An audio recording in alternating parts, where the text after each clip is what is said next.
की क्रूरताएं बेहद भयानक थी। हमारे सकलीफ दुश्मनों के भी न हो। दशकों तक हमें कैदियों की तरह रखा, बिना रोशनी के अंधेरे कैमरों में रखा गया है। कई बार बलात्कार किया है, कई दिनों तक बिना खाना दिए हमें भूखा मरा है। हमारे बच्चों को मारकर उनके मांस को हमारे खाने पर परोसा। ऐसे कहा कि एक महिला ने जो आईएसआईएस की कैदी थी और हाल ही में रिहा की गई थी। उसने बताया कि गाजा में कई सालों से आईएसआईएस के कैद में रही फाइजिया अमीन सिडोनी नामक महिला को हाल ही में इजराइल डिफेंस फोर्सेस आईडीएफ और अमेरिका दूतावासों के बचाया। अपनी कैद के दौरान जेले अत्याचारों के बारे में उसने एक ब्रिटिश डॉक्यूमेंट्री फिल्म निर्माता को बताया। उत्तरी इराक के सिंजार इलाके से ताल्लुक रखने के वाली इस यजीदी महिलाओं को 11 साल की उम्र में यानी एक दशक पहले आईएसआईएस आतंकियों ने अगवा किया था। उस समय ने अपने अनुभवों को उसने विस्तार से बताया। उसने कहा कि आतंकवादी मारे गए यजीदी बच्चों का मांस पकाकर हमें खिलाते थे।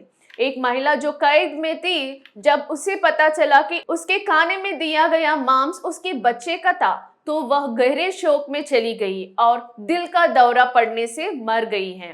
उन्होंने बताया कि बच्चों को मारकर उनका मांस पकाने के बाद हमें खिलाने के लिए मजबूर किया जाता था। फिर खाने के बाद बताया जाता था कि आपने उन्हीं बच्चों का मांस खाया है जिनके सिर काट दिया गए थे। उन्होंने कहा कि खाते समय मांस की महक कुछ अलग थी, लेकिन भूख के कारण हमने वैसा ही खा लिया है।